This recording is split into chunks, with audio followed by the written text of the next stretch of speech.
All right, welcome back, everybody, to day number 7, Energy Mastery Day. I promise you, today is not going to be harmful. It's going to be painless, and we're not going to go as deep as we've been going in the other sessions, specifically because today is a day for rest. Today is a day to reflect. And this is where I really want you to look at the week that you had, be reflective and pensive on the questions that were asked and the things that are left unmarked. And I put this in here because I know that for people who are going through this in literally 21 days, it's very intense and it's a lot of information. And sometimes if you don't take the time for yourself, you don't have the time to integrate it and embody that information within yourself.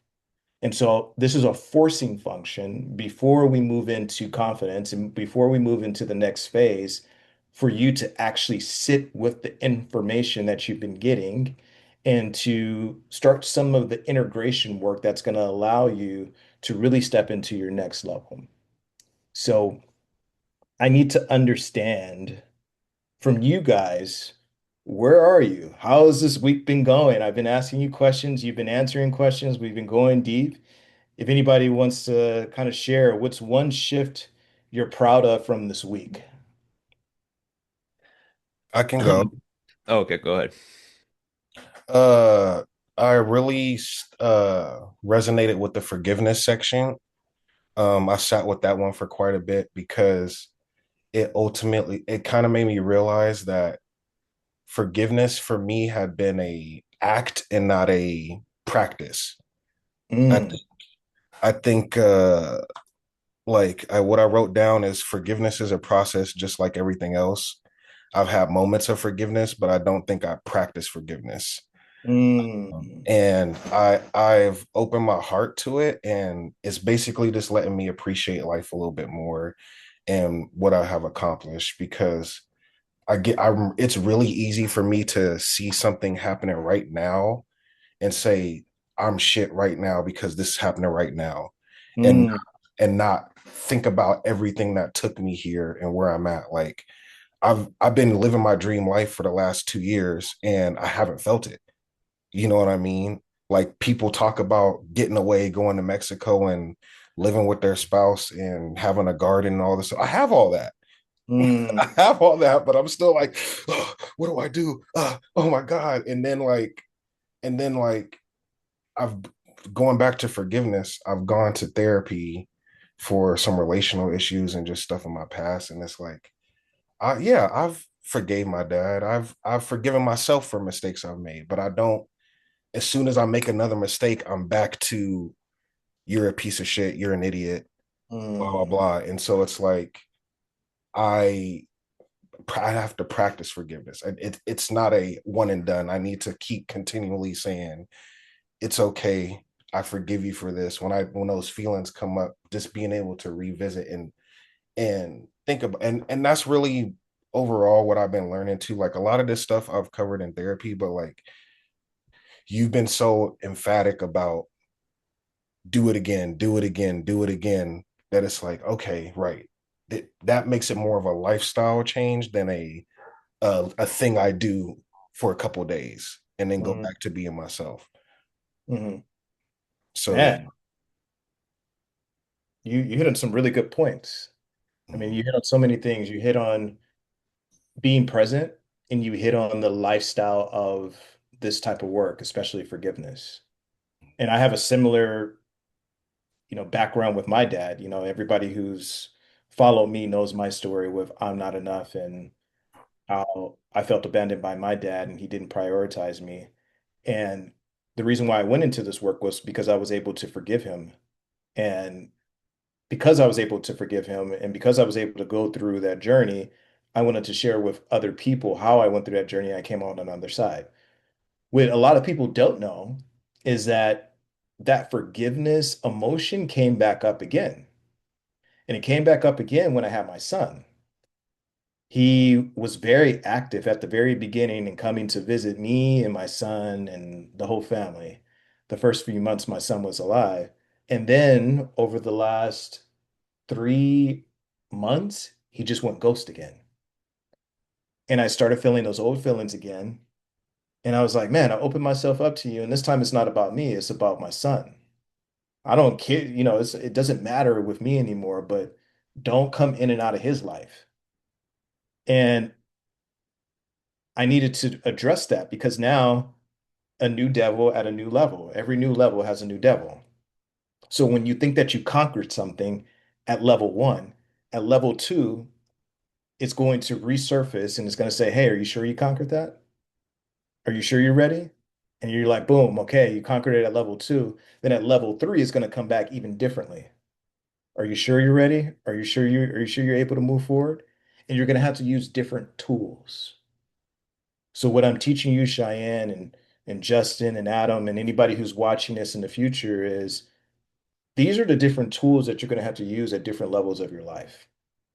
And I'm empowering you to become aware of when and how to use those tools. You're not going to be using the forgiveness exercise every single day, just like you're not going to be using the fear exercise every day. You might go through a year of boundaries. And then once you go through that year of boundaries, you don't have to touch that year of boundaries again until another 10 years. But the next 9, 8, 7 years might be off forgiveness and it might be off fear. And then when you get to year 10, you're like, damn, I'm coming back to boundaries again. It's like, yeah, you need to get sharp again. You haven't done it in 10 years. You were real tight with it. If you don't use it, you lose it. It's kind of like that muscle. So I'm giving you a toolkit of different things. And I like to, when I first invited people into this, I looked at it like the X-Men or Harry Potter. And people were going to Hogwarts, spirituality school. And you were learning different spiritual aspects about yourself, how to forgive, how to set boundaries, how to address your fears. This is shadow work. Anybody who's in the spiritual space or religious space or who does therapy, psychology, this is called your shadow work. And shadow work is hard. I just didn't call it that. Clarity is literally deprogramming the shadow. It is shadow work and it's sacred and it's not easy. And if you're just using it as a check mark, saying, okay, yeah, I'm going to check this off just to get to the next assignment, it's going to it's going to keep popping up until you fully addressed it. Because once you open that door, it's open. You can't close it again. But the good thing is, once you open that door, you don't close all the opportunities that are coming into your life now. You don't close the growth that can come into your life. So you got to take the good with the bad. And it's time to finally do something about it. When you talked about being present as well, that hit me really hard because we spend so much of our lives trying to achieve more when the more is what we've created right now. You've created the lifestyle that you've been looking for, just like you said. You live abroad, you live with your partner, you live in Mexico. You can go to the beach whenever you want. You can live like a king. It's super cheap over there. You can travel back, you're traveling back and forth to the States. You got your own business. Create from that place of having it all rather than the place of scarcity of I want more, I don't have it yet. Those are two different places to create from. One is a sovereign place, a super solid foundation, and that's going to give you unlimited energy, unlimited resources, and unlimited access to anything that you want because you're always going to be connected to prosperity and abundance. The other one is scarcity. The other one is anxiety. The other one is overworking, burnout, panic attacks, fear, all of these different things. Because you're not grounded in the energy of the present moment that you've created, which you have been looking for this whole time. So thanks for sharing that, Cheyenne. I kind of went off on a tangent again, but it was, No, no problem. I mean, you were just relaying what I was saying because it is nice to know I'm not crazy about it. Like you know, what I mean, like I'm not the only one that just did it once and then you end up finding out I got to do this again and again, and that's kind of like life, bro. That's one thing I figured out. You figure something out, you just gonna have to keep doing it. Yeah. Yeah. It's definitely a lifestyle. But even over the last few days, I've realized that even sometimes I don't live that lifestyle. Mm. Sometimes I'll be watching, I give this example. I was watching Love is Blind Italy, and I was thinking, man, should I be watching this? If I want to be a billionaire, if I want to be a multimillionaire, is that what they would be doing? Because I saw on Instagram and TikTok, this is what millionaires do versus people who are broke. And so I want to do what the millionaires do, what the multimillionaires do. I can't be doing that anymore. I need to stop watching Netflix. I'm like, why? That's what the fuck I want to do. That makes me happy right now. I want to watch Netflix and I want to watch it in Italian. You know what I'm saying? And I know it's a small realization, but what came to me was like, oh man, I've been unhappy because I've been trying to change my identity to fit a standard that's not aligned with me. That standard might be aligned with somebody else to wake up 4 o'clock in the morning, never watches TV, only eats vegan, and is only thinking about work in their future. I don't want to do that. I think I could still create the life that I want, become a multimillionaire, have this legacy, scale my business.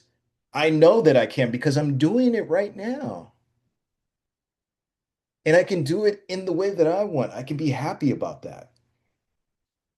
So I started asking myself, what's going to make me happy versus what's going to be detrimental to me? If I'm saying, oh yeah, it's going to be making me happy to drink every single day and smoke and do all these things and harm my body, then that's when I need to reevaluate like, okay, cool. Is that in alignment with me or is it not in alignment with me? Is that really going to make me happy or am I just looking for a quick fix? But if I'm looking at something like, hey, I just want to watch this Netflix show because this is my chance to unwind from the entire day of giving and coaching. And it's not harming me, it's actually allowing me to go into alpha mode and relax. Then I can do that. I deserve that. So, what I challenge you guys to do today is go to a fucking beach, go get some ice cream, take the day off. It's Mindset Mastery Day. This is supposed to be a festive day. Go hang out, chill, smile, go get laid, do whatever you want. But don't take life so seriously that that's the only thing that you become is just so serious. Enjoy it. And so, with that said, what emotion best describes where some of you guys are today? Oh, I'll go. I got something for this one. Go And ahead. it's funny that Cheyenne, you mentioned that about like this is the dream lifestyle because that's all I've ever wanted since, I got on my own is like to be my own boss. And then there's certain days where I'm like, oh gosh, there's so much I have to do and all that. And it's like, this is exactly what I wanted. This is what 10 year ago me wanted is be able to set my own schedule and work on the projects I want to work on. Yeah. Uh, I would say for me, I'm very hopeful and it's because I've been into like the self-development space for a while and heard of a lot of these concepts in different ways. Uh, but it, I never really had a full-on plan of how to work through it. So for Mhm. instance, like, um, I'd always heard like, hey, if you want to stop eating potato chips and you're always eating potato chips at 6 p.m. when you're watching your Netflix show, then you can't just say I'm going to stop eating potato chips because 6 p.m. rolls around, you're going to have that habit of going, oh, my show's on. I want that crunchy feeling in my mouth. And so like Mhm. I'd, heard, okay, well then how do you fix that habit?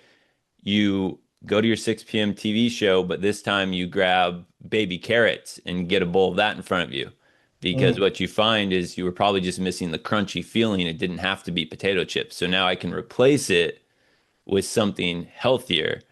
And so I'm able to kind of correlate that now with understanding when you can be aware and find yourself when you're going into that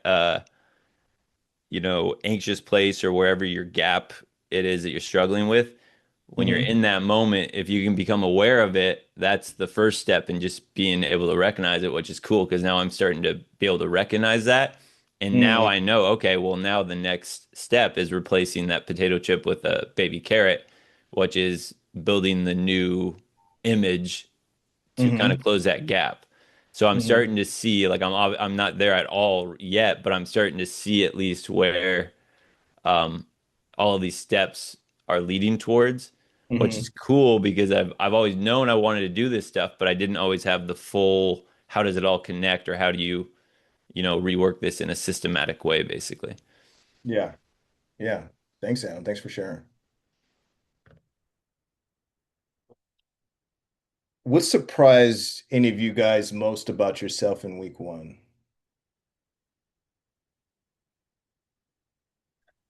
Uh, I think the thing that surprised me the most is that, actually, it's actually the thought that I can actually do this work. I think for a long time, I skirted around any type of self help and transformation, anything like that to kind of help improve myself. I've kind of skirted around it, and this is the first time I've really like took accountability and want to do the work. And I think it really helped being in a group of men that have similar feelings and similar wanting to change in a similar fashion, and so that's been really helpful. Um, so Hmm. I'm just proud of myself for taking the steps. I set goals, I set boundaries for myself for the first time, and who knows when, if ever. I shared in the school the other day about setting a goal of just being able to wake up, hold myself accountable, wake up in early time, and I've been Yeah. able to do that for um, this last week, and it's the first time I've been doing that. So I'm just happy that I'm able to be here and hold myself accountable. What have you realized you've been missing or needing to improve since a week ago? I think the biggest thing for me, um,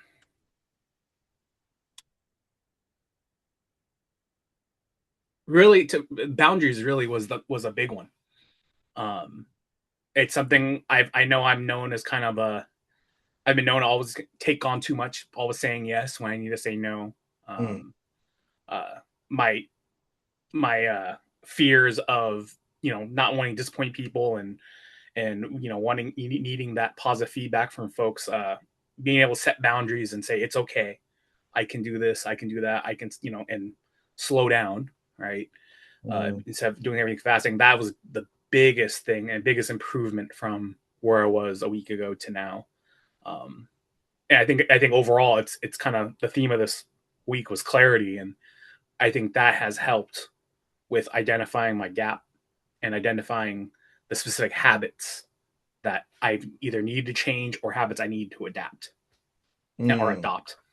hmm hmm So that's what we can celebrate, Yeah. So let's all give a round of applause for Justin to celebrate. Thank you. Thank you. Celebrate that. Thank you. Anybody else before we sign off? What have you realized you've been missing or needing to improve since a week ago?